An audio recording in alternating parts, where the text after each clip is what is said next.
صلوات.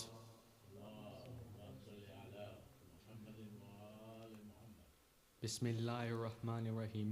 قل أعوذ برب الفلق من شر ما خلق ومن شر غاسق إذا وقب ومن شر النفاثات في العقد ومن شر حاسد إذا حسد.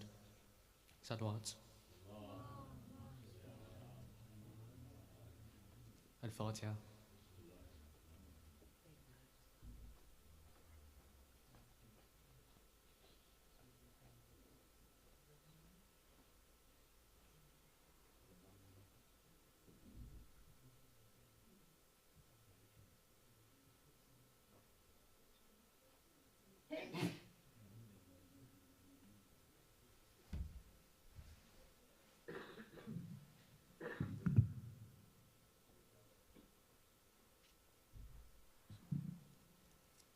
صلوات.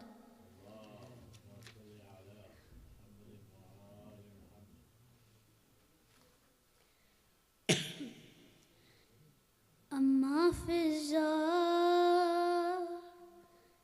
بتا دے مجھ کو پتھر کیوں آ رہے ہیں. اما فضا بتا دے مجھ کو پتھر کیوں آ رہے ہیں. کیسا ہے یہ چراغ کا دل ڈوب جا رہے ہیں. کیا شام میں آ گیا ہے. اما فضا بتا دے مجھ کو پتھر کیوں آ رہے ہیں. نیزوں پہ جتنے سر ہیں ایک سر ہے ان میں سان. آنکھ ہے بند اس کی اور خاک پر ہے گرتا. عباس کا یہ سر ہے تیور بتا رہے ہیں. کیا شام میں آ گیا ہے. اما فضا بتا دے مجھ کو پتھر کیوں آ رہے ہیں. اما فضا بتا دے مجھ کو پتھر کیوں آ رہے ہیں. آیا جو باب ساتھ رو کے گئے مسافر. کہتا تھا شمر ان کو کرنا بھی ناظر. دربار کو ابھی ہم دلہن منا رہے ہیں. کیا شام میں آ گیا ہے. اما فضا بتا دے مجھ کو پتھر کیوں آ رہے ہیں. اما فضا بتا دے مجھ کو پتھر کیوں آ رہے ہیں. ماؤں کی گودیوں سے لپٹے ہوئے ہیں بچے. ہے ہاتھ رسیوں میں ماں کے جکرے. بچے جو گر رہے ہیں وہ مرتے جا رہے ہیں. کیا شام میں آ گیا ہے. اما فضا بتا دے مجھ کو پتھر کیوں آ رہے ہیں.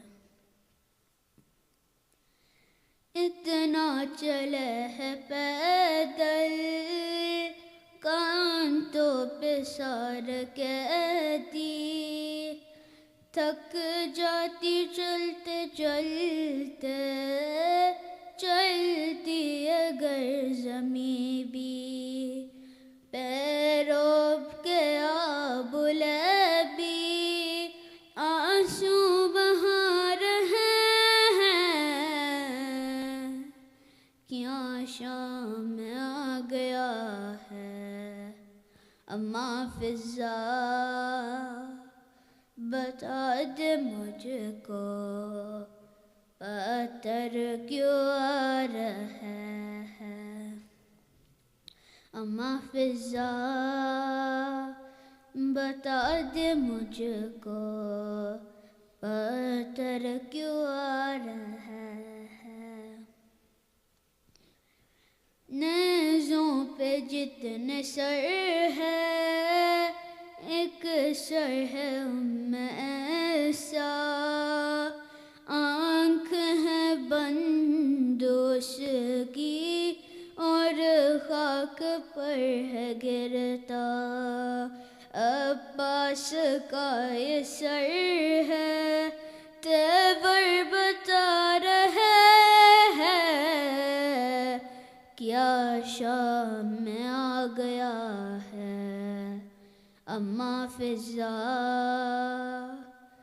بتا دے مجھ کو پتھر کیوں آ رہا ہے اماں فضا بتا دے مجھ کو پتھر کیوں آ رہا ہے کیسا ہے چراغ کا دل ڈوب جا رہا ہے کیا شام آ گیا ہے اماں فضا بتا دے مجھ کو پتھر کیوں آ رہا ہے اماں فضا بتا دے مجھ کو پتھر کیوں آ رہا ہے صلوات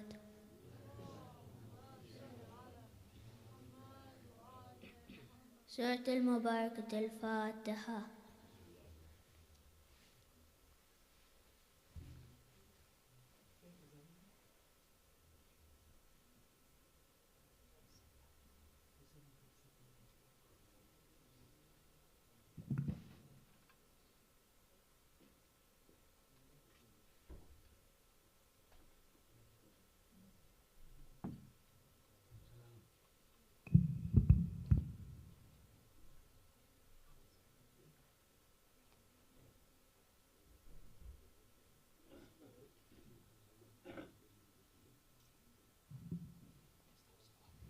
صلوات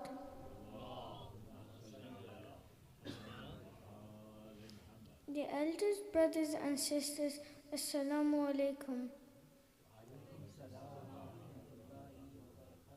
Today I want to talk about something that is normal for all Muslims, but sometimes its impact on shaping our character is overlooked. I want to share with you over 5 points what I have understood about some of our daily practices and how they make us better individuals.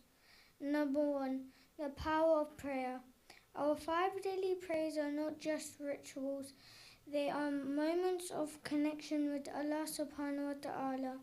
They teach us discipline, mindfulness, and the importance of prioritizing our spiritual well-being by carving out time for prayer amidst our busy lives. We learn the value of consistency and the significance of seeking Allah's guidance in every aspect of our lives. Number 2, fasting and self-discipline.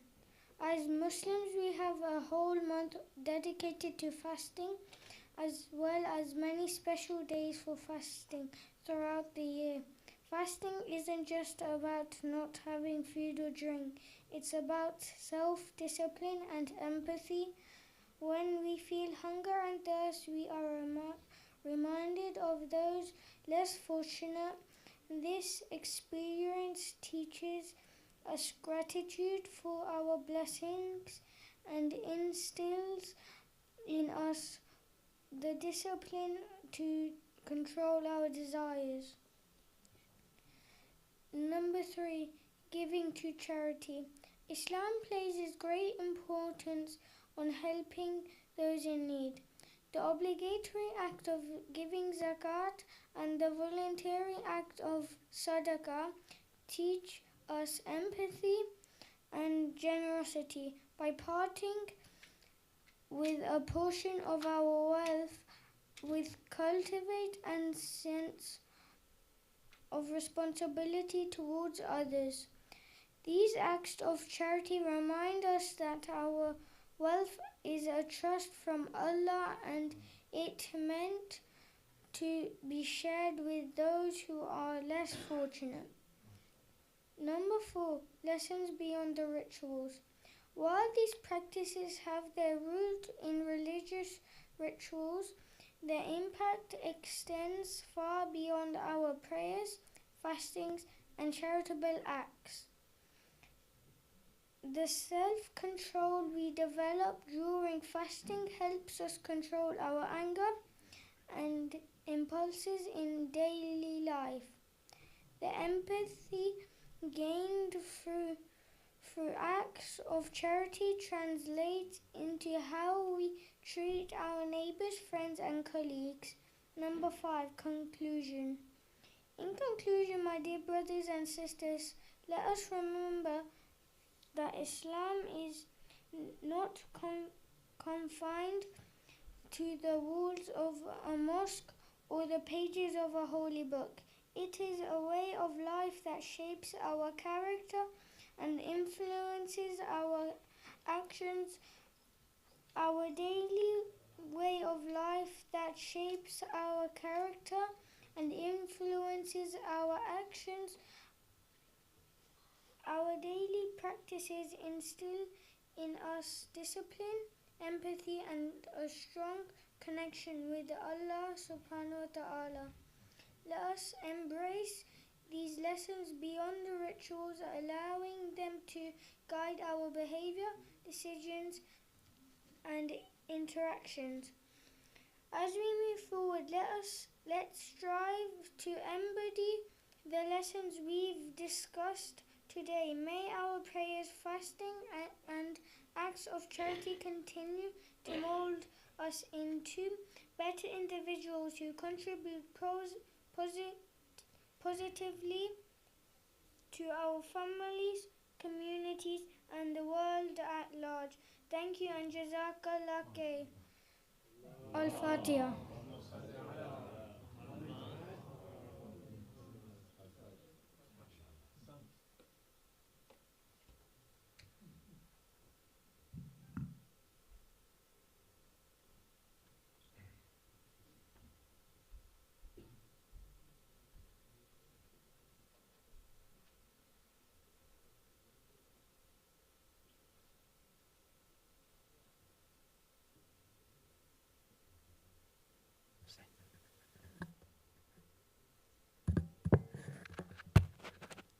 पर मोहम्मद व आले Mohammad सलवात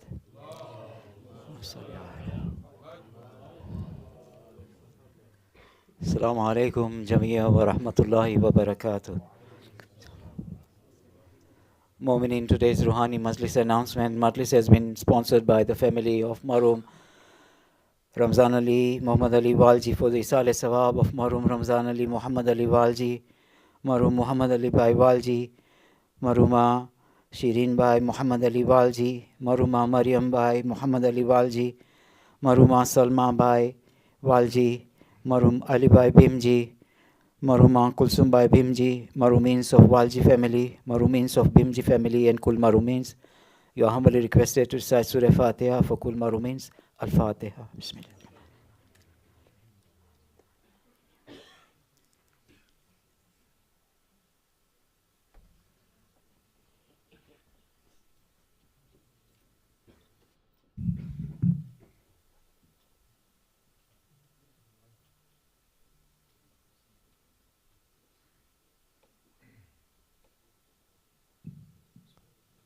Salawat.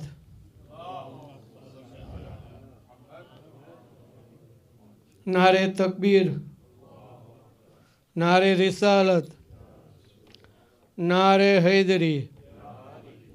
हरदम लिपट के भाई से बा चश्मे अस्कबार, हरदम लिपट के भाई से बा चश्मे अस्कबार। चिल्लाते थे कि आपकी गुर्बत के मैं निसार, चिल्लाते थे कि आपकी गुर्बत के मैं निसार। सबर गले को चूम के कहते थे बार बार, सबर गले को चूम के कहते थे बार बार। मैं तुझ पे सदके है मेरे नाने के यादगार, मैं तुझ पे सदके है मेरे नाना के यादगार। मुझसे ज़्यादा जुल्म और सितम तुम पे होएगे, मुझसे ज़्यादा जुल्म और सितम तुम पर होएगे। हम कब्र में तुम्हारी मुसीबत पे रोएगे। सलवात।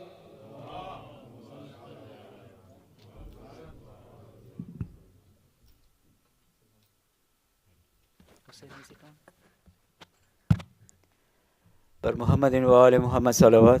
Allahumma salli ala Muhammadin wa Mu'minin, this is a very humble request. If you be kind enough to put your mobile phones on silent.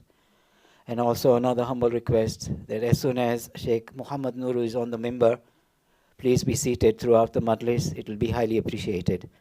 Mu'minin, we are honored to have Sheikh Nuru Muhammad for today's Shahadat majlis of Imam Hasan and Mujtaba. Please let's all welcome him with a loud Nale Salawat.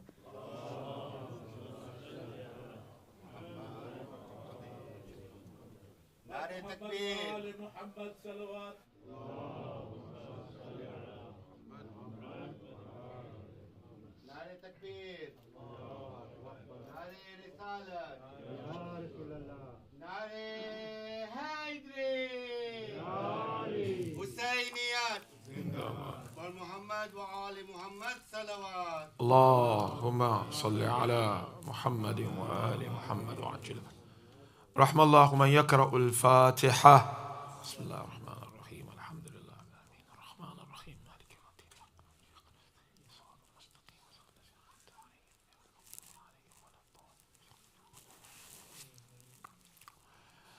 أعوذ بالله السميع العليم من الشيطان اللعين الرجيم. بسم الله الرحمن الرحيم. الحمد لله رب العالمين إنه خير ناصر ومعين. ثم الصلاة والسلام على أشرف الأنبياء والمرسلين حبيب إله العالمين أبي القاسم المصطفى محمد. صل على محمد وآل محمد. طب القلوب ودوائها ونور أبصارها، وعلى أهل بيته الذين أذهب الله عنهم الرجس وطهرهم تطهيرا. صل على محمد. يقول الرسول الأكرم صلى الله عليه وآله وسلم: إن الحسن والحسين إمامان قاما أو قعدا. For the love of Imam Hasan al-Mujtaba, with the loudest of our voices, Sallu ala Muhammadin wa ali Muhammad. Salli ala Muhammad. For the purification of our hearts and hastening of the reappearance of our beloved, the 12th Imam, with the loudest of our voices, Sallu ala Muhammadin wa ali Muhammad. Salli ala Muhammad. Assalamu alaikum jami'an wa rahmatullahi ta'ala wa barakatuhu. First of all, we thank Almighty Allah tabaraka wa ta'ala for giving us this wonderful moment to commemorate the martyrdom of our beloved Imam Hasan al-Mujtaba. I take this opportunity, mu'mineen and mu'minat, lovers and followers of Ahl al-Bayt, to express my heartfelt condolences, first and foremost to the Imam of our time, and secondly to our great scholars, our maraji', And thirdly, to each and every one of you, lovers and followers of Ahlul Bayt, on this painful or sad occasion. When we gather mu'mineen and mu'minat to either celebrate or commemorate the lives of Ahlul Bayt, the essence of these gatherings is to be able to remind one another of our duties and responsibilities towards the teachings of Ahlul Bayt alayhimus salatu wassalam. The tradition I've just quoted, no doubt, is a known tradition from our beloved Prophet, highlighting on the profound virtues of Imam Hasan al-Mujtaba and that of Aba Abdullah al-Husayn. The Holy Prophet said, Hasan and Husayn are indeed divine leaders, whether they stand and uprise or not. Now, departing from this beautiful tradition, the topic I would like to discuss tonight, inshallah, on this very important occasion is to look at how Imam Amir al-Mu'mineen alayhi salam raised Imam Hasan al-Mujtaba. In other words, how did our beloved first Imam do the tarbiyah of Imam Hasan al-Mujtaba? And the aim behind this discussion of tonight, mu'mineen and mu'minat, especially young fathers and mothers, and those who aspire to become parents, and of course to our grandparents, is to appreciate the best method to undertake when it comes to the upbringing of our children. We are here to remember Imam Hasan al-Mujtaba. Who better to learn from how to raise our kids, especially in this day and age when things are very difficult, than Imam Hasan al-Mujtaba and the household of Amir al-Mu'mineen. Now, examination of tonight, kindly pay attention, brothers and sisters, is of the following stages. The first stage, we will remind one another from the teachings of our beloved Prophet on the benefits of having a good child. Just a reminder, so that we appreciate our duties and responsibilities towards these children or grandchildren we are blessed with by Allah Tabaraka wa Ta'ala. Second stage of the examination, then we will look at the arrival of Imam Hasan al-Mujtaba in the house of our beloved Prophet Amirul Mu'mineen and Sayyidah Fatima, and what it meant to that family. And not only to that family, what his birth meant to all of us sitting here tonight. And then the last stage of the examination, which is the main part of tonight's discourse, is then to outline one after the other those practical steps adopted by Imam Amir al-Mu'mineen in raising Imam Hasan al-Mujtaba, and the benefits of that to all of us. You may be a father sitting here or mother. You may be a grandfather or grandmother sitting here. If not at all, you may aspire to become a grandfather or grandmother, or you may aspire to become a father or mother. Not at all. You may aspire to be an uncle, chacha, mama. You may aspire to be that. It's not, I always mention this, it is not about having a child. To have a child is not a big deal. What is important and the deal is how you raise the child.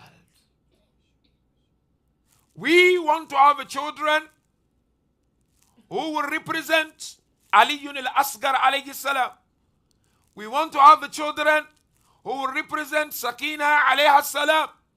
We want to have children who will continue with the mission of Ahlul Bayt, whether we are alive or dead. So now, first stage of the examination, just a reminder really. Benefits of having a good child. You see, in philosophy, Islamic philosophy, they mention that each and every individual, when you examine your wujud, your existence, you realize that you have physical existence and you have recognized the existence. Your physical and my physical existence is the number of years we spend. I'm sure you heard this before. 50 years, 100 years, 70 years. That's your physical existence. It's important, but it's not that important. It's prerequisite to the essence of existence. It's like salah. Qiyam, ruku, sujood. It's important, but that's not salah. Salah is what you become after salah. So the same thing, physical existence. Now you have what we call recognized existence. What is recognized existence? Is what I and you are able to achieve out of this number of years given to us by Allah. Baba, you are given 50 years. What have you achieved? Positive or negative? If they are positive, you will be remembered and be recognized by them. If they are negative, you'll be remembered and recognized by them. Baba, the moment a person drops down, the moment a person dies, people will then begin to recollect the way you used to live, the way you used to interact. That's what they call recognized existence. So remember this. We have physical existence and we have recognized existence. Now, the highest form of recognized existence are our children. That's why Sayyidul Sajidin in his Risalatul Huquq makes it crystal clear that our sons and daughters are our extension. In the goodness of this world and in the evilness of this world. Meaning what?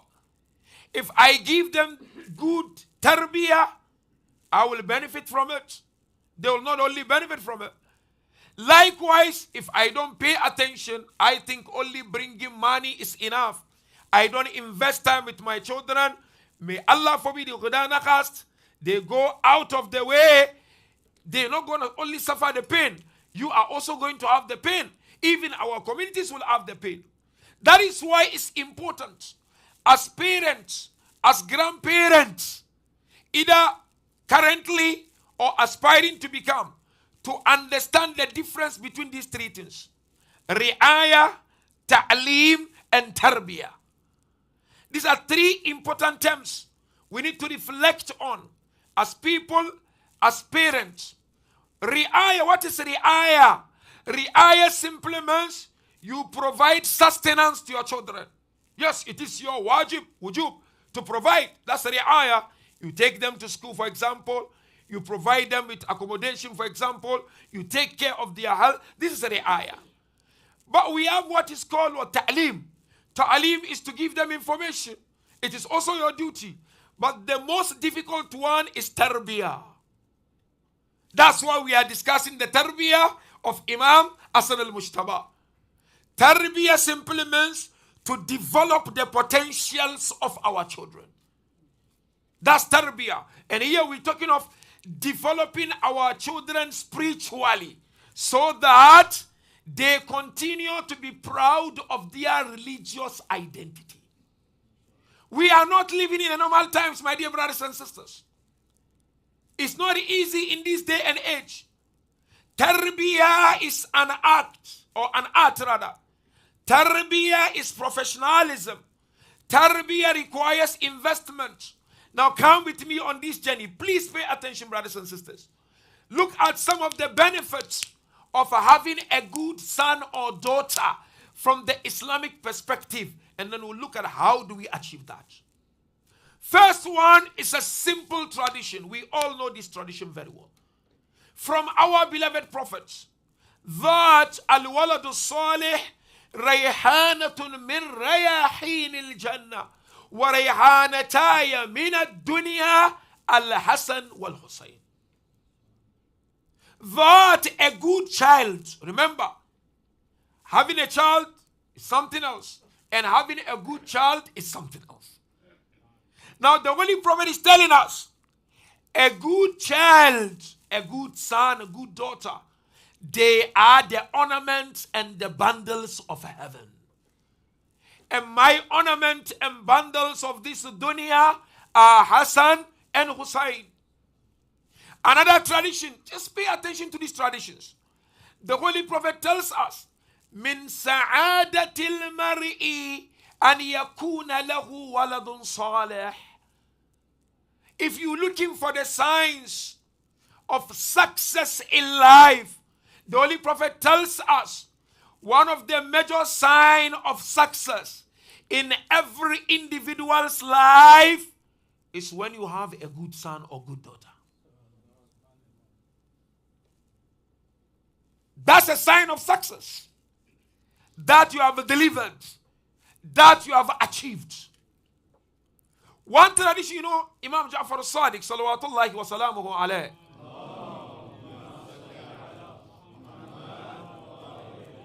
You know, Imam tells us, look at this beautiful tradition, unbelievable.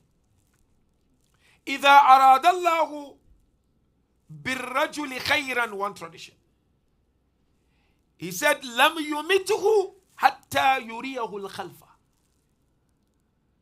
He says, when Allah tabaraka wa ta'ala desires good for an individual, what happens? That individual will not die until Allah shows him his successor amongst his children. That father, go sleep. Things will be okay when you go. Don't have stress. We'll look after everything after you. إذا أراد الله بالرجل, one verse said, إذا أراد الله بعبده خيرا. When Allah desires good for his servant, لم يمته حتى يريه خلفه. That servant will not go to barzakh until he is shown amongst his children. This one, when you are no more, he will take care of things. Don't worry. Today, how many parents are stressed about that? Today, how many parents are not sure? Some parents, you sit, you talk to them. Said, Wallah, I'm not sure, Sheikh. That's why I want to get rid of all my wealth before I die. We have like that, isn't it? And the last benefits of having a good child is what mu'minin and mu'minat.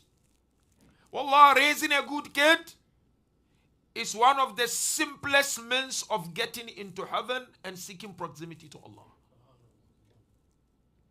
It's easy. You know that tradition very well. During the time of our beloved Prophet Isa alayhi salam, Isa alayhi salam one day visited Kabristan cemetery. During his visit, they passed by a grave, and he realized that the person in the grave was receiving punishment. Now, Isa alayhi salam left with his companions. Narration tells us they came after some time to the same cemetery, and they passed by the same grave, and they realized that no, the person was receiving blessings of Allah. Isa alayhi salam then asked Allah, Ya Allah tabaraka wa ta'ala, a time we came, person in this grave receiving punishment. Now, no punishment. Allah then sent Jibreel to Isa, that this person left behind a son, and now the son is doing kari khair. On behalf of that kari khair, Allah has forgiven the father. So having a good son and daughter is crucial, it's important. And you know, especially those who have young kids who are not yet baligh, who are not yet matured.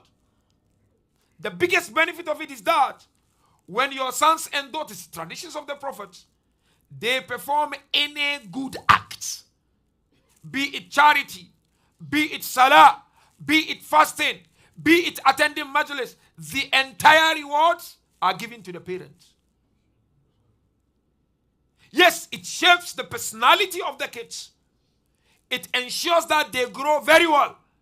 But the benefit of it is that you are going to accumulate rewards from Allah Tabaraka wa Ta'ala. That's why narration from Sayyid Sa'din tells us, the only first Bismillah you put in the mouth of your child is kafara for you on the day of Qiyamah. So these are some of the benefits of having a good cause. Now, the mammoth task is how to achieve that, isn't it? Today, how many have kids and they are not in talking terms with them? How many are scared to talk to their children? And the other way around we have. Now, look at the arrival of Imam Hasan al-Mujtaba, second stage of the examination, and what it meant to the household of our beloved Prophet and the entire Muslim Ummah.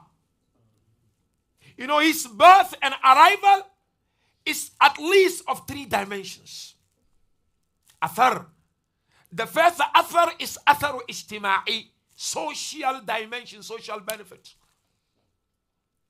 You know why? Prophet was blessed with sons, but they departed from this world at very young age. Sayyidah Khadija alayha salam. You know very well the only surviving child is Fatima. But then Prophet lost those sons before the birth of Abdullah, the son of Maria al-Qibtiyya or Ibrahim. Now, Imam Hasan al-Mujtaba's arrival made the entire family happy. There was no son. Lady of Light was there. But then his arrival changed the equation completely. That's why you realize, after Imam Hasan al-Mujtaba, Imam Zain al-Abidin, all the Imams, they are Hassani and Husaini if you look at it. Yes, normally we only mention about Abdullah. But of course, they married each other. So all are Hassani and Husaini. So now the first benefit or dimension to the arrival of Imam Hasan al-Mujtaba in that family is that he made them happy. That's a social dimension. They were happy. Like when you are blessed with a kid in the family, everybody becomes happy. Second benefit is theological benefit. Athar aqaidi. Why theological benefit? The birth of Imam Hasan al-Mujtaba. Think about it and pay attention to it, brothers and sisters. Prophet was labeled al-abtar. Inna shani'aka huwa al-abtar. Then Allah gave him Fatima al-Zahra. After Fatima, Allah gave Imam Hasan al-Mujtaba. The first son in that family. That is why his upbringing is model for all of us. It's a big model for all of us. And hence Prophet would say, Hassan and Hussein are my sons. And Amir al-Mu'minin mentioned, he said, Muhammad ibn Hanafiya is my son. But Hassan and Hussein are the sons of our beloved Prophet. Now, third benefit of the arrival of Imam Hasan al-Mujtaba is that it ensured the continuation of the mission of our beloved Prophet. Wallah, brothers and sisters, I tell you, without the role of Imam Hasan al-Mujtaba, there will be no Karbala.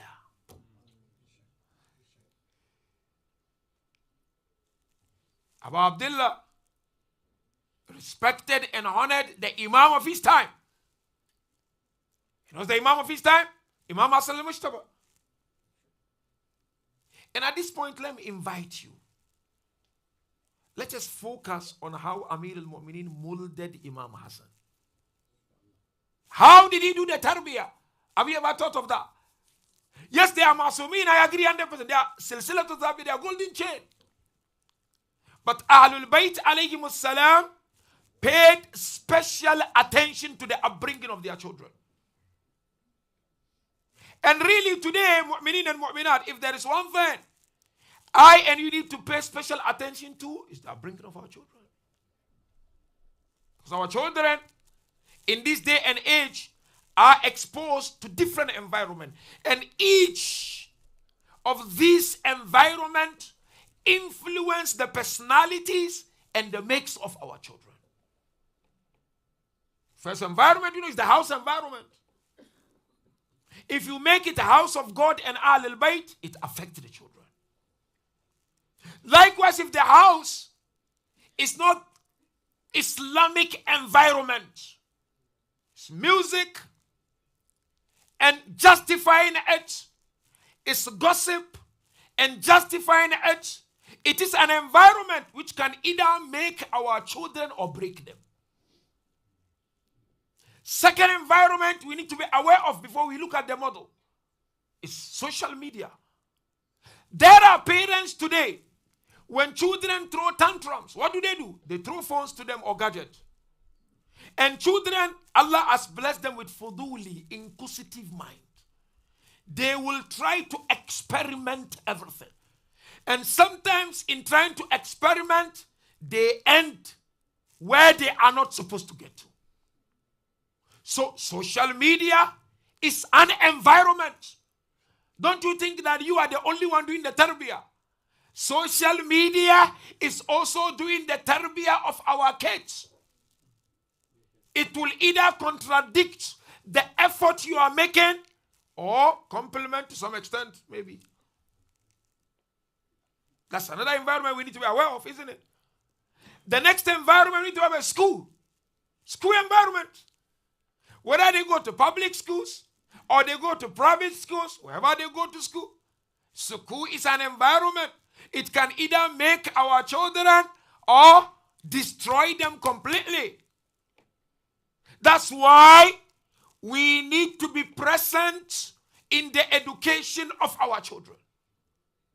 Some even when they are invited for school meeting, they don't go.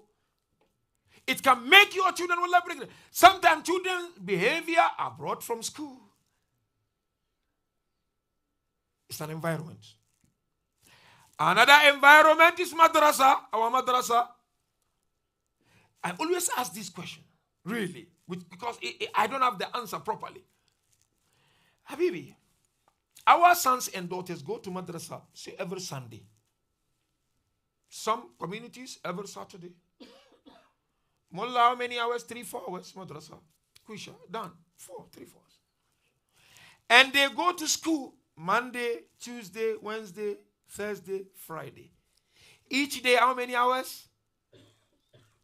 Maybe from 9, 10, 11, 12, 1, 2, 3, 6 hours, 5 hours. So what do you expect? They will ask difficult questions about Islam. That's why the questions are very difficult to answer sometimes. It's not a rocket science. That's the reality. And some are going even private schools and are paying more, which is good. There's nothing wrong. It's excellent. But Islam is only once a week, which of course we may not be able to have it every day. But it is the duty of the father and the mother, grandfather and grandmother, to ensure that they don't only rely on Sunday, but they try to find other ways to complement. Because they go Monday, Tuesday, Wednesday, they are taught so many things. They go to university, critical thinking. Now you don't expect them to ask difficult questions about Islam? Really? They must ask. Because they've not gotten enough of Islam. It's not enough. Maulana is here, Maulana. We have the opportunity to go to Hausa here and there and study. Still, we've not understood everything. Because Islam is complex. It's complex. So you as father, as mother and grandparents, note that madrasa is an environment, but the home should be in a position to complement madrasa. I have a vision, but I don't know whether we'll achieve this vision or not. We need to have our own school. Why Shias in the UK? Why? We have only one or two here and there. There is no school here in the UK. You go Canada, they've got mashallah, every city, they have schools. Why? Some take their sons and daughters to private school, they pay 10,000 every year. I know who pay 15,000 tuition. Excellent, good, no problem. We like it. We need more educated people to contribute to the growth of the community. But do you think in the next 10 years, things are going to be easy? No. No. So what's the plan? What's the vision? What's the vision? That's what we learn. We have to learn from the Ahlul Bayt. The children are ma'sumin given to us. Sunday, Saturday, not enough. You have to do something online to complement. If you can't do online, you teach yourself, parents. Add more to the kids before it's too late. Because once they become teenagers, 16, 17, 18, they go to uni, you'll not be able to have it the way you have it now. So let's look at Imam Hasan alayhi salam. See, Amir al-Mu'mineen taught us a unique model. And that's what he used to raise them. And I would like to invite all, if possible, let us look at this model. They are simple models, but they go a long way. The model of Amirul Mu'mineen's tarbiyah of his sons and daughters is of 3 elements. The first element is unsurul adabi, element of instilling discipline. Where do we get that from? Imam Ali mentioned, he said with Imam Hasan. Look at the tradition, beautiful.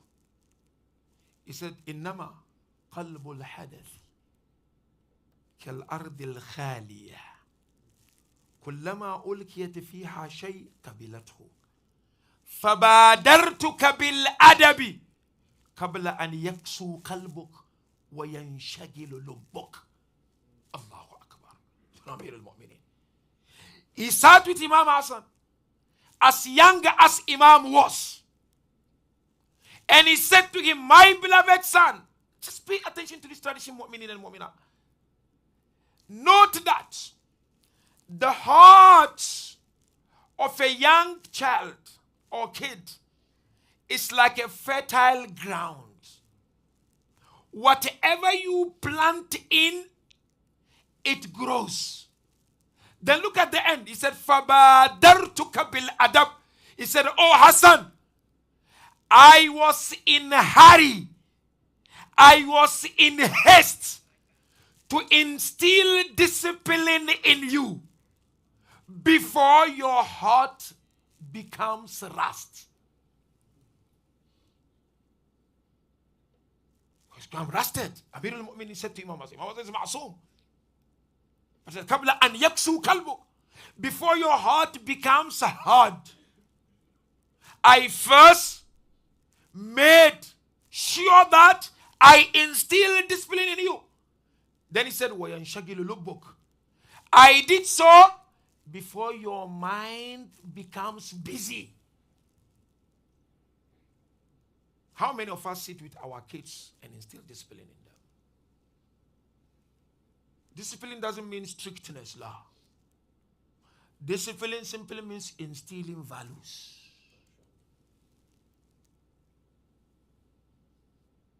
You teach them adab of society, adab of eating, adab of greeting. And that's exactly what Amirul Mu'mineen did. He did not spare time but to invest in raising his kids. Today you find some that mother is trying, father absent completely. Sometimes father is trying, mother absent completely. No, father, mother, in front of children, they're fighting and exchanging words. All these will not help in raising your kids. Because you know very well, we are told from the Islamic traditions that every single individual who comes to this world comes with 3 attributes. First one, they call it sifatu asasi, principal attributes. What is principal attribute? Your choice. Everyone, regardless of your parents and where they are coming from, you have choice. That is akal and ikhtiyar. The second one is called accidental attribute, sifatu iqtidai. What is accidental attribute? Every single birth comes with inherited attribute. Either something good inherited or something bad inherited. Sometimes you find in one family, this boy or girl, hyper, this one, sober, calm. Because children, they inherit from either the grandparent or from the parent, the collision of genes. That is why it's important, the moment a child is here, to begin with that adab. And the best way to do so is to lead them by examples. You want them to make salah, let them see you making salah. Let the talk become less and the action becomes more. You want them not to smoke, let them see you not smoking in front of them. You want them not to gossip, let them see you not gossiping. How many of us try good way pushing our children, go madrasa, but the children cannot remember when last the father and mother recite Quran in the house? So instill that adab. You come to majlis, for example, matam time, you don't see your kids doing, you become worked up sometimes. But when last did you yourself stand there and do? So you have to do a tarbiyah ghayr mubashir.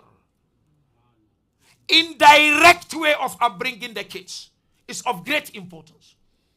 And that's one thing Imam Ali did. He led by examples. Wallahi al-azim. This too much Amr bil Maruf talking one-sided doesn't work too much. Today, if what I say you don't see in me, the impact in you will be less. Seriously. I can sit here and talk like parrot, no problem. But if I don't implement, wallahi, the impact will be nothing.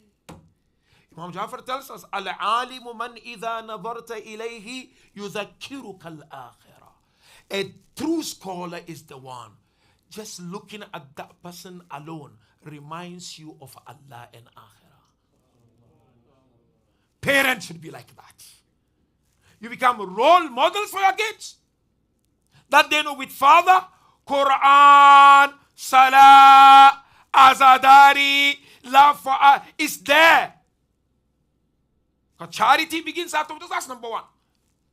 Number two, you know what Imam Ali did? They call it unsur ta'limi.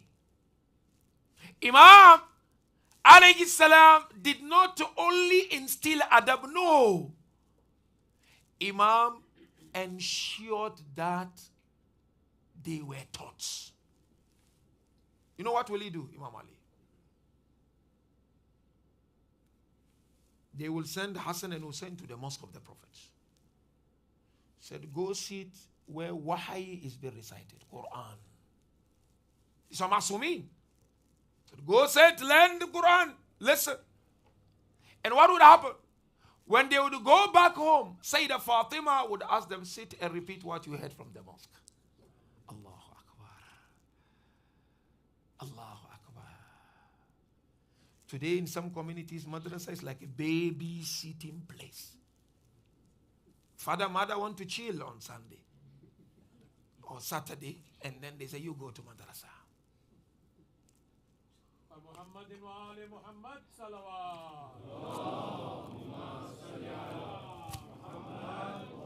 But with school, we jump. With school, we jump. School result not okay? Of course, we jump. Madrasa, no big deal, don't worry. You don't show priority. You don't give it importance. How on earth will your children give it importance? You see, Quran tells us, "At-tarbiya qabla at-tanmiya," upbringing before development. Quran says,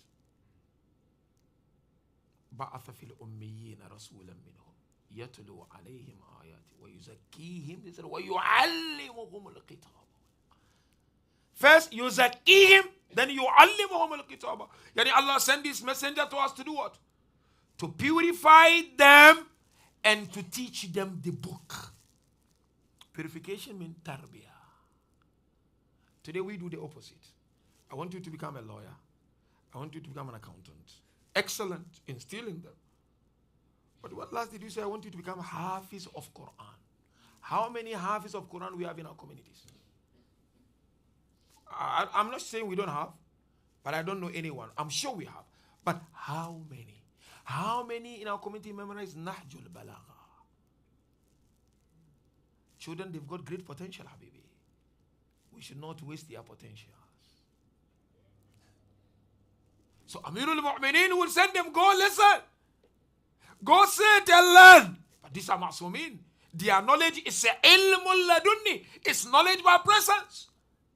But Amirul Mu'mineen would do that in order to teach us. Abba Abdullah alayhi salam narration tells us he would pay money for his children to be taught Quran. But today madrasa fees, people even don't want to pay. But sukul fees, everybody jump. Because we want them to become doctors, I agree. But we want doctors who are true lovers and followers of Ahlul Bayt. We want lawyers who are true lovers and followers of Ahlul Bayt. So one day, Imam Ali came back home. While Hasan alayhi salam was sitting next to his beloved father, mom. And she was asking him, repeat what you heard of Quran from the mosque. So Imam Hasan began, then he kept quiet, he stopped. So she asked him why. He said, no, the Sayyid is behind me watching. And I cannot recite in the presence of the Sayyid. Meaning Amir al-Mu'mineen alayhi salam. So parent is important. Grandparent, because I'm repeating grandparent. Because grandparents also have influence on the kids. Number 3, Amir al-Mu'mineen method he used. He taught them society, man. Society. Taught them people. And he taught them how to reach out to people and how to interact with people. One famous tradition we all know very well from Amir al-Mu'mineen, that behave amongst people in such a way that when you are absent, they crave your presence. And when you are no more in this world, they remember to lament and cry for you. How many of us, when we are not in the house, our children don't even remember us? No, seriously. How many, when you enter home, they run to their rooms? You know, Allah. If you are a parent, whereby your children, they hide things from you, they don't want to talk to you, Allah, you need to do something. Something. When no one talks to the mother, they don't want to tell you what's happening. Then there is no trust. Let me share this thing for you, something very practical. You know, I traveled somewhere very far for Majlis some years ago, I think 5-6 years ago. So on my way, I met this Sayyid, known Sayyid to most of us here, but I can't mention the name. So he left his seat, he came and sat next to me because there was a space there. He said to me, can I ask you a question, Sheikh Nuru? I said, yes, of course. He said, do you really spend time with your children? I told him, not really, because I travel a lot, but I try. Then he said, I'm going to give you an advice. I said, okay, what's the advice? Because we travel a lot. Mullah, Mullah, Mark, and everybody travel. He said, you know, Sheikh, I have 3 children. They are all grown up. Last born is now 17 years or 18. Of late, I try to spend time with him, take him out, have meal together. But then before this trip, he came to me, he looked at me, said, I can see now you're trying to spend time with me. It's too late. It's a real story I'm sharing with you. Even myself, it hit me hard. The son told me it's too late. So the father asked me, I said, you never spent time with us. You were bringing money, I agree, but you thought it's only the money. The one we know more is mom, not you.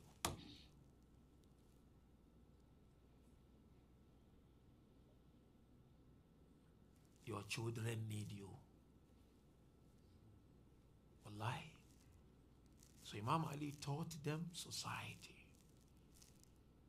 In the famous ayah, you know very well. Ufone بالنذر ويخافون يوما كان شره مستطيرا ويطعمون الطعام على حبه مسكينا ويتيما وعسيرا إنما نطعمكم لوجه الله لا نريد منكم جزاء ولا شكورا. You all know the story. As an end wherein to work, Amirul Mu'mineen pledged another. If they are cured, we will fast to thank you, Allah. Alhamdulillah, they were cured. And the entire house, we will all fast. Imam Ali alayhi salam did that to teach them society, social life, reach out to people. It's of great importance. And that is why if you look at the lives of Imam Hasan, Imam al-Husain, Sayyidah Zainab, Kulthum, Abul Fadl al-Abbas, you name them, you realize that they played their parts. So in conclusion, Mu'minin and Mu'minat, look at the benefit of these efforts of Imam Amirul Mu'minin and Sayyidah Fatima.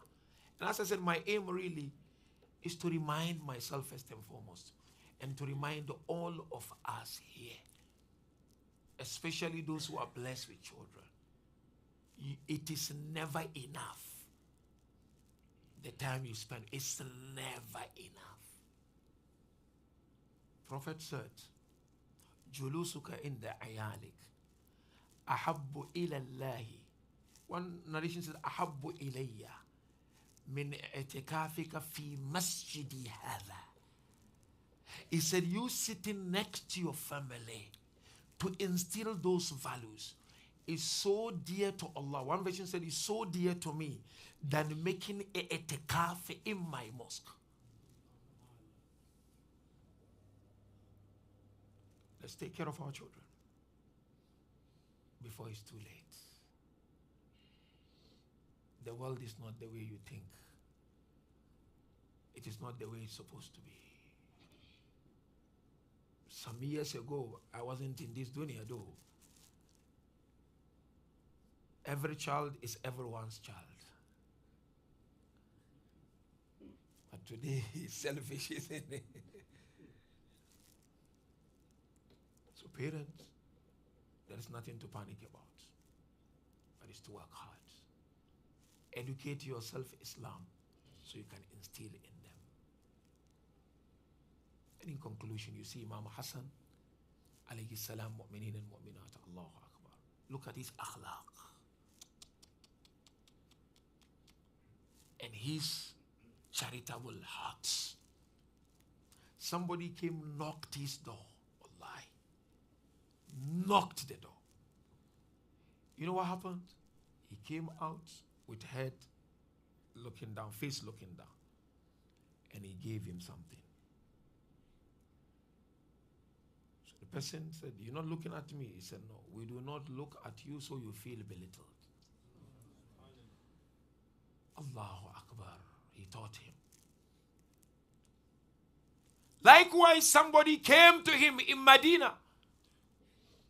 Before he could utter a word, Imam called out, bring whatever dirham in the house, give it to him.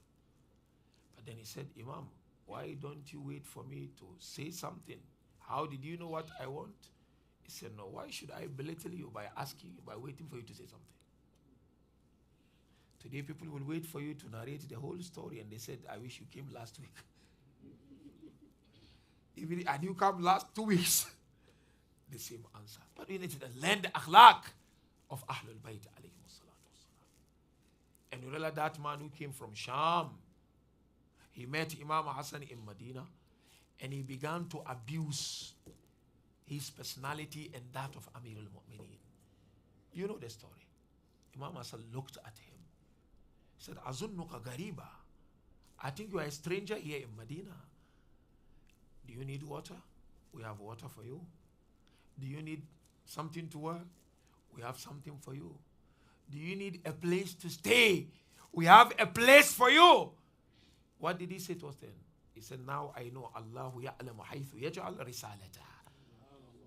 I know, now I've testified that Allah knows where he put his message. That's the akhlaq of Ahlul Bayt. Now let's take our hearts to Medina. This Imam with that big heart. And look at how this Imam was treated. Mu'minin and Mu'minat. Allahu Akbar. You heard of Mughira very well. Imam Hasan, after even months, after the Shahada of the Lady of Light, Sayyidah Fatima, whenever he would see Mughira in Medina, he would mention this, ihtijaj, narrate this. He said, Anta alladhi darabta ummi Fatima hatta admaytaha. He said, you were the one who beat my mom Fatima until she bled.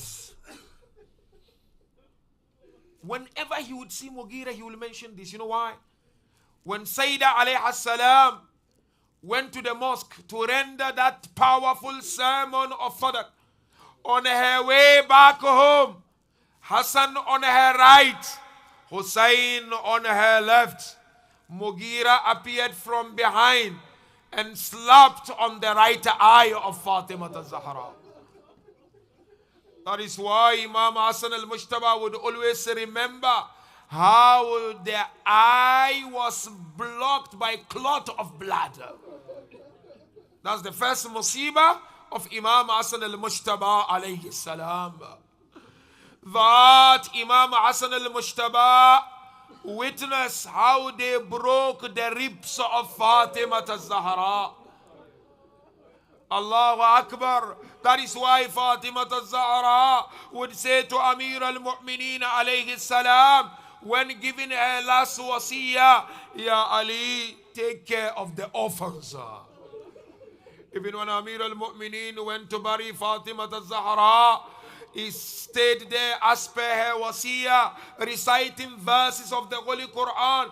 Eventually, Amir al-Mu'mineen fell asleep, isn't it?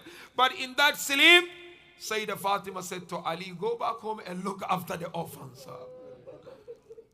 That's the first musibah of Imam Hasan al-Mujtaba. But now look at the second musibah. Narration tells us when he was in Madain. Madain is around Baghdad. Imam was in his khaymaga, in his tent. The enemy raided the tent. They attacked the tent of Imam Hasan al-Mujtaba. And you know what happened? Imam sustained injuries on his feet. And he began to bleed profusely. Abu Abdullah and Abu al-Fadl al-Abbas were helping Imam Hasan al-Mujtaba. Now narration tells us when he returned back to the holy city of Medina, he would greet people and none would respond to his greeting. He would say, Assalamu alaikum. Islam says, Sunnah to begin with salam, Fard to accept the salam. Hasan al-Mujtaba, while in the holy city of Medina, he would meet Muslims, so-called Muslims, and would say, Assalamu alayka. They would give silence response. And likewise, narration tells us at what moment he would say salam to people, they will not, but they would also pass by him some, and they will not utter any salam to Imam Hasan al-Mujtaba.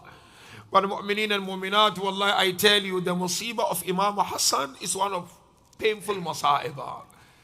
Because Muawiyah The poison he gave to Jada, he gave a straightforward instruction. Go get special container to keep that poison. Because there were so many containers. Those other containers keeping the poison will not be. So he said, go get special container. So they got that special container. Some said, Wallah, they fed him chemicals. What happened? When they fed him the chemical, it ripped apart. Wallah, read that wire. It ripped apart the intestines of Hasan al-Mujtaba. You know, narration tells us, إِحْضَرَّ لَوْنُهُ. The moment Ja'ad fed him the chemical and the poison, the complexion changed into green color. One narration says, إِسْفَرَّ لَوْنُهُ. The moment they gave him the chemical, the complexion changed into yellow color. Allahu Akbar. But the next line in the narration said, Inkata anafaso. Imam then stopped breathing completely. When he stopped breathing, what will happen? He would vomit blood. While he was vomiting blood, Sayyidah Zainab knocked the door. When he realized it was Zainab, he remembered the wasiyah of Fatima al-Zahra. She said to him, and Aba Abdullah, do not break the heart of Zainab. She entered, but he tried to hide the blood under the bed. Zainab said, what are you doing? He said, I'm hiding the blood because mom said, oh Zainab, we should not break your heart. But I leave it with this last line. I've taken much of your time. Abu Abdullah then walked towards the body of Imam Hasan, isn't it? Imam was in that moment departing from this world. Abu Abdullah hugged his beloved brother. Tears began to overflow from the eyes of Abu Abdullah. But Imam Hasan looked at Abu Abdullah. He said, oh Husain Jan, Husain, la yawmaka yawmika ya Abu Abdullah. There is no day like your day, O Abu Abdullah. I said, Wallah, Imam Hasan al-Mujtaba, Qasim represented you in Karbala. I said, oh Imam, they lifted their dagger and they dagged on Qasim. I said, oh Imam, what happened to Qasim is that the shoe of Qasim stripped into the shoe of the horse. I said, Imam, the horse became confused. The horse turned left and right. Suddenly the horse fell on the ground. I said, my Imam Hasan al-Mujtaba, as Qasim was falling on the ground, he called out, Agifni ya Amma, Agifni ya Amma, rescue me, oh my uncle. Abu Abdullah came out, rushing to the body of Qasim. But Allah, you know, before Hussein got to the body, they already chopped Qasim into pieces. The flesh of Qasim scattered all over. Abu Abdullah used rope to gather the flesh of Qasim. Inna lillah wa inna ilayhi raji'un. وسيعلم الذين ظلموا آل محمد أي منقلب ينقلبون يا حسن.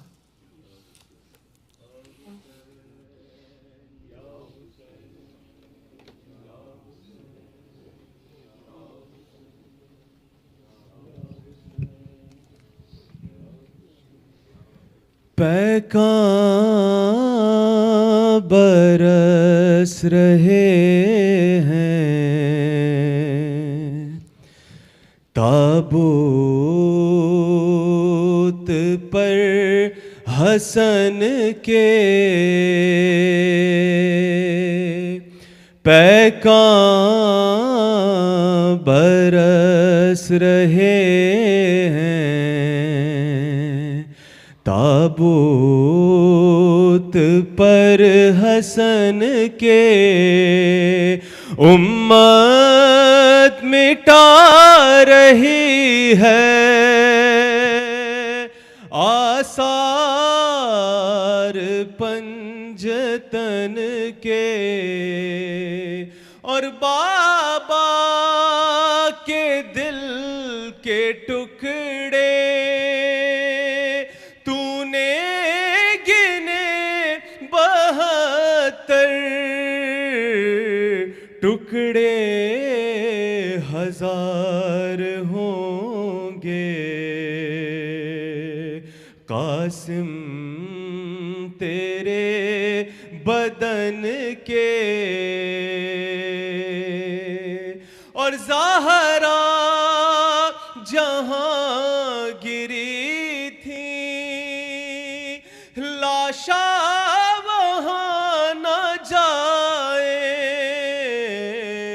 پھر زخم کھل نہ جائے، زیرے کفن حسن کے، اور قبر حسن پہ اس دم لرزاں تھا ایک تاری، قبر حسن پہ اس دم لرزاں تھا ایک تاری، سادات نے دکھائے کچھ نیل جب رسن کے، سادات نے دکھائے کچھ نیل جب رسن کے، یثرب میں کربلا میں بغداد و سامرا میں افسوس پھول بکھرے، زہرا تیرے چمن کے،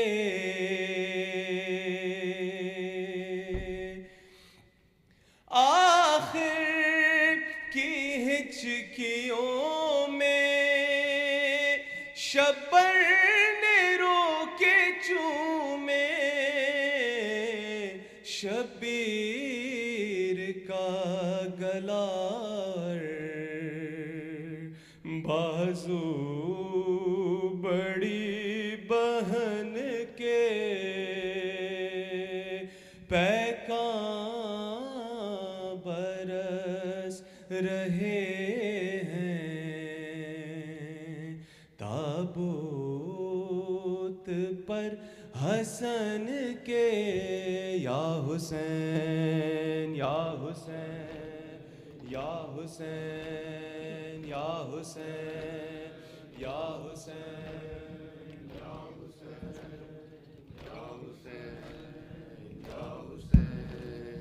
یا حسین یا حسین یا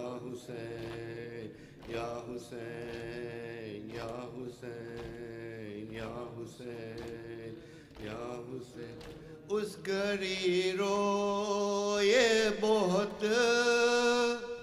اس گھڑی روئے بہت، شیخ و حسن یاد آئے، لاش قاسم کا نظر آیا، حسن یاد آئے، لاش قاسم کا نظر آیا، حسن یاد آئے، لاش قاسم کا نظر آیا، حسن یاد آئے، اس گھڑی روئے بہت، اس گھڑی روئے بہت، شیخ و حسن یاد آئے، لاش قاسم کا نظر آیا، حسن یاد آئے، لاش قاسم کا نظر آیا، حسن یاد آئے، لاش قاسم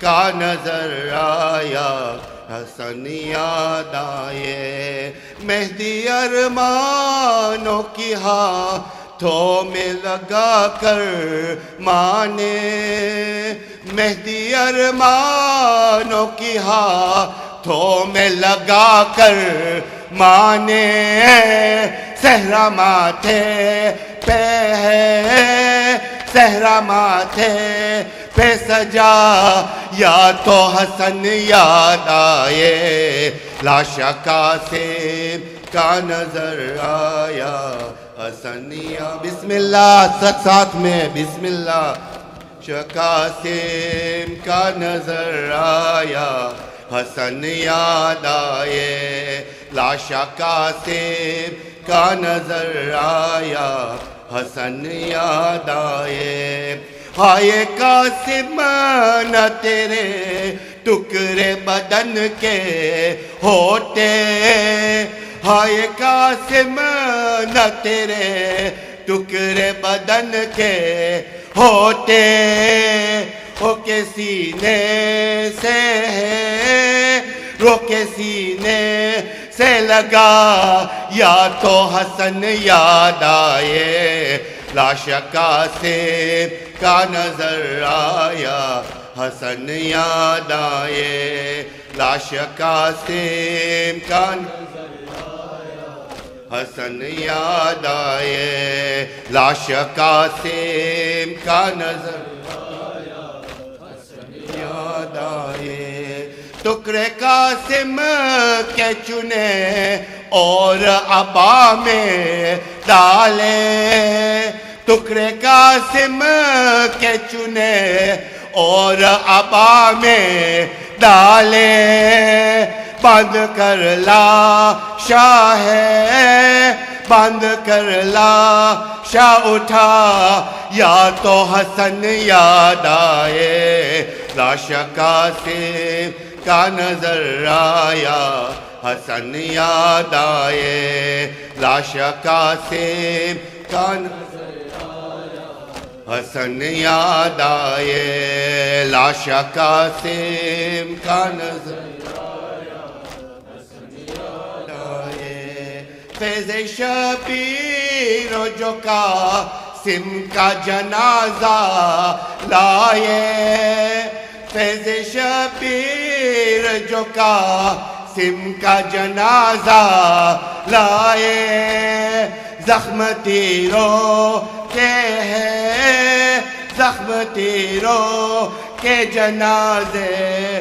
میں حسن یاد آئے لاشا قاسم کا نظر آیا حسن یاد آئے لاشا قاسم کا نظر آیا حسن یاد آئے لاشا قاسم کا نظر آیا حسن یاد آئے اس کری رو یہ بہت اس کری رو یہ بہت شیخ کو حسن یاد آئے لاشا قاسم کا نظر آیا حسن یاد آئے لاشا قاسم کا نظر آیا حسن یاد آئے یا حسن یا حسن یا حسین یا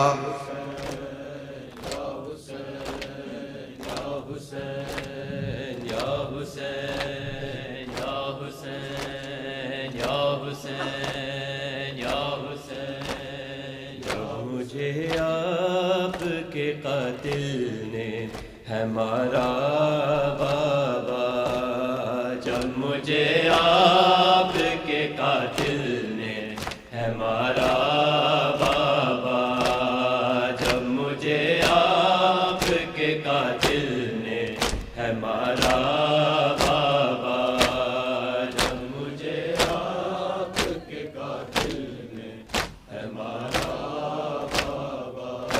ہے جب مجھے آپ کے قاتل نے ہے مارا بابا جب مجھے آپ کے قاتل نے ہے مارا بابا ہر تماچے پہ سکینہ نے، ہر تماچے پہ سکینہ نے پکارا بابا، جب مجھے آپ کے قاتل نے ہے مارا بابا، جب مجھے آپ کے قاتل نے ہے مارا بابا، بلند آواز ماشاءاللہ، جب مجھے آپ کے قاتل جی ماشاءاللہ ہے مارا بابا ہے، جب مجھے آپ کے قاتل نے ہے مارا بابا، مجھے بالوں سے پکڑ کر ہے تماچے مارے، مجھے بالوں سے پکڑ کر ہے تماچے مارے، میں نے سرشم سے مانگا جو، میں نے سرشم سے مانگا جو تمہارا بابا، جب مجھے آپ کے قاتل نے ہے مارا بابا ہے، جب مجھے آپ کے قاتل جی ماشاءاللہ بابا، جب مجھے آپ کے قاتل نے ہے مارا بابا، وہ جو در آپ نے تحفے میں مجھے بخشے تھے، وہ جو در آپ نے تحفے میں مجھے بخشے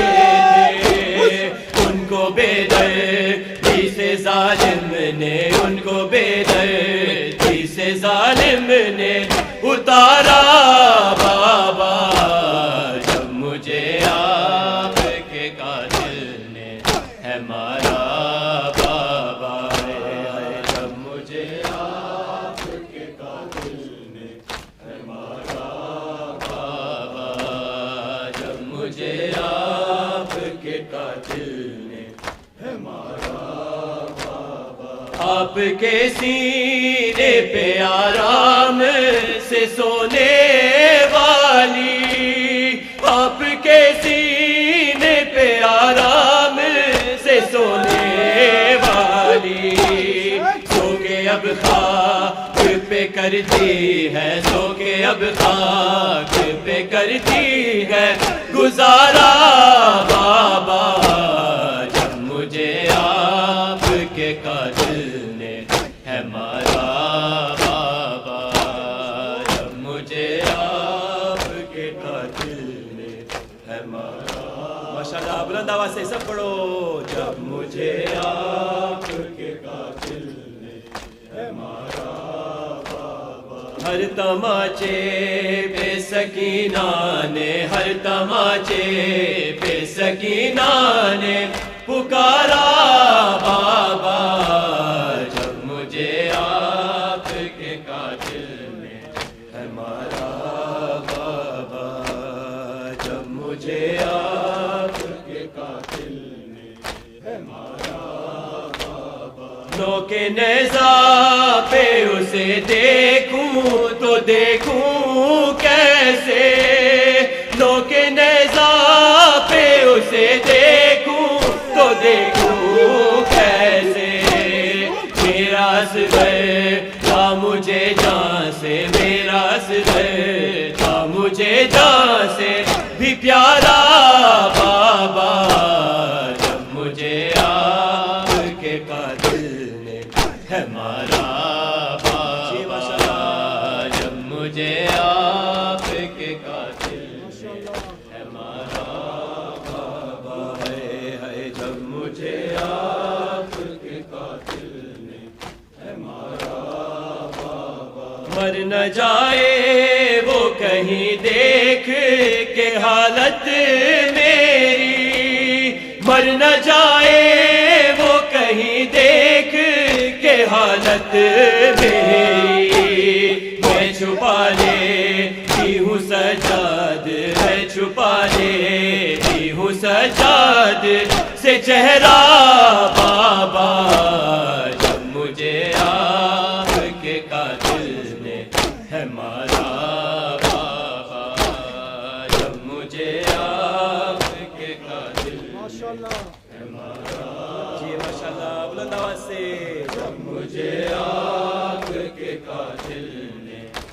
ہمارا بابا ہے جب مجھے آپ کے قاتل نے ہے مارا بابا. مجھے بالوں سے پکڑ کر ہے تماچے مارے ہے. مجھے بالوں سے پکڑ کر ہے تماچے مارے.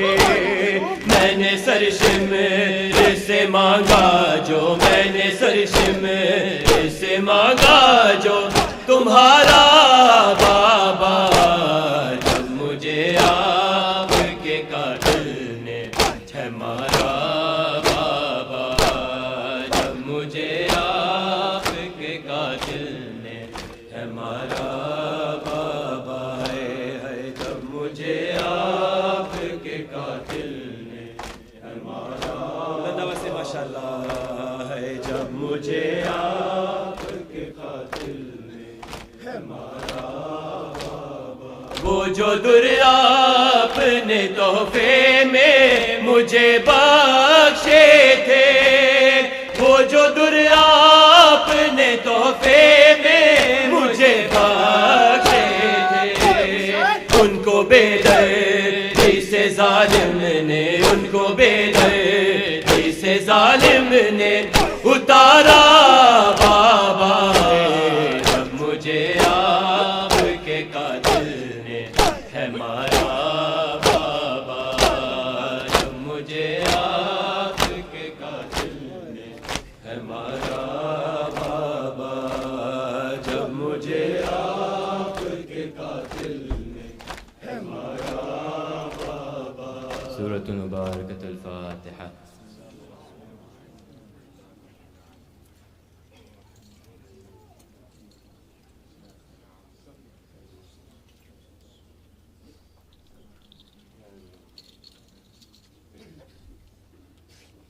Bismillahir Rahmanir Rahim. On behalf of you all, I send our salams to Imam Hasan al-Mujtaba. Assalamu alayka ya ibn Rasul Rabbil Alameen. Assalamu alayka ya ibn Amir al-Mu'mineen. Assalamu alayka ya ibn Fatimah az-Zahra.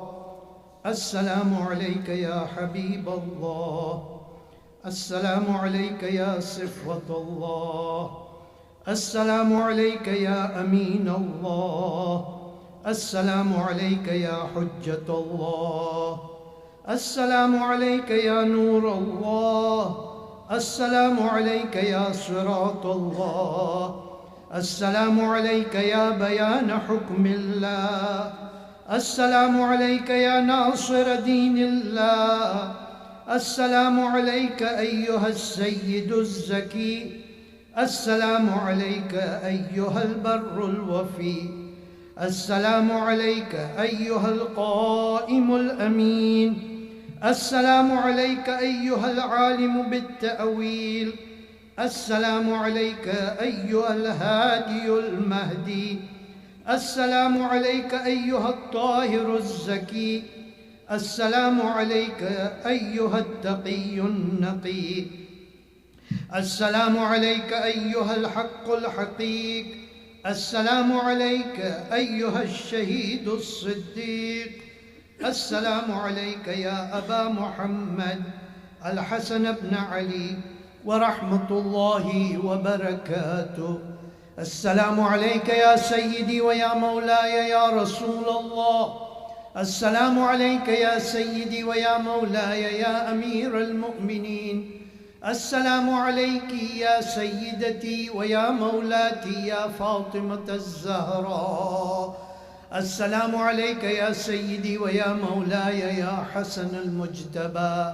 السلام عليك يا سيدي ويا مولاي يا أبا عبد الله الحسين. السلام على الحسين وعلى علي بن الحسين وعلى أولاد الحسين وعلى أصحاب الحسين.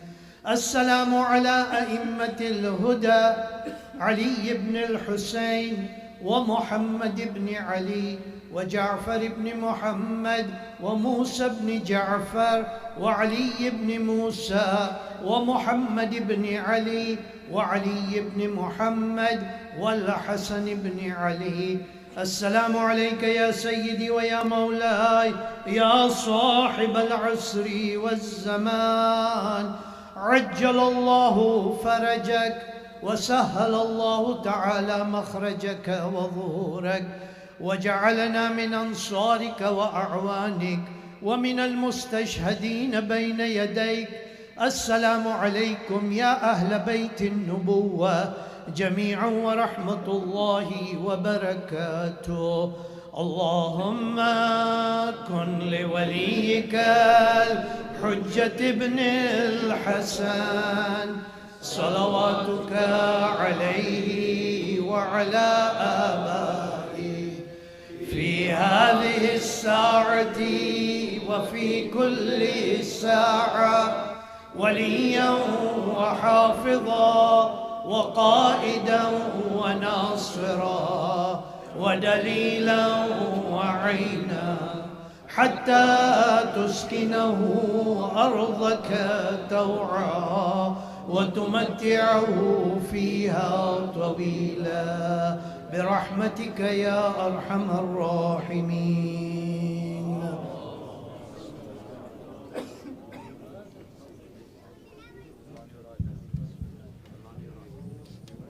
أعوذ بالله من الشيطان الرجيم. بسم الله الرحمن الرحيم. إن الله وملائكته يصلون على النبي يا أيها الذين آمنوا صلوا عليه وسلموا تسليما.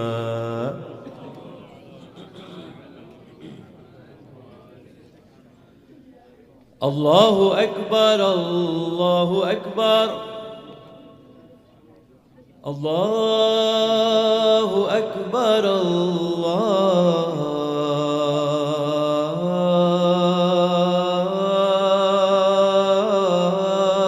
الله أكبر.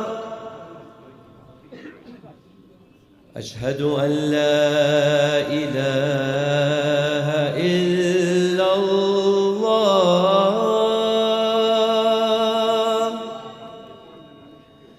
أشهد أن لا إله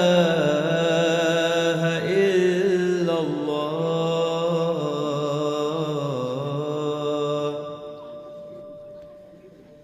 أشهد أن محمدًا رسول الله.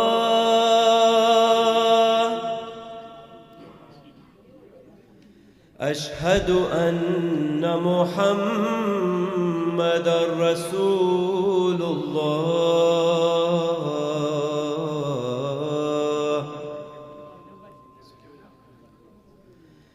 أشهد أن عليًا ولي الله.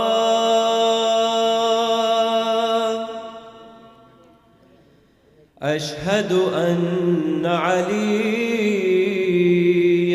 حجة الله.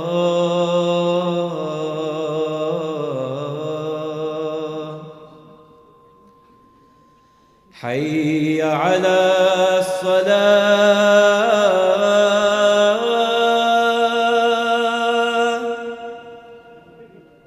حي على الصلاة.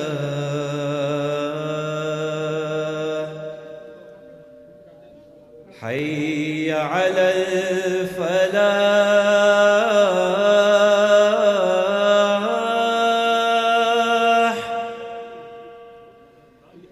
حي على الفلاح.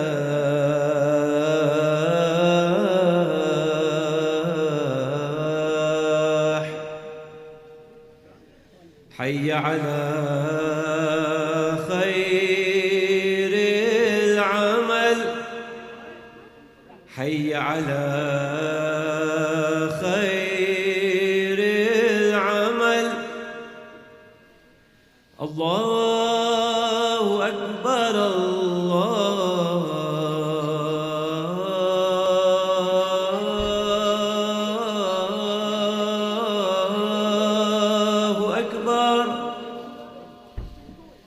لا إله إلا الله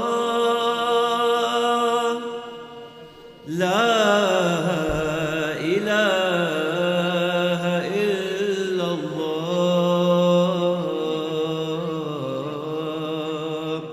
إن الله وملائكته يصلون على النبي يا أيها الذين آمنوا صلوا عليه وسلموا تسليما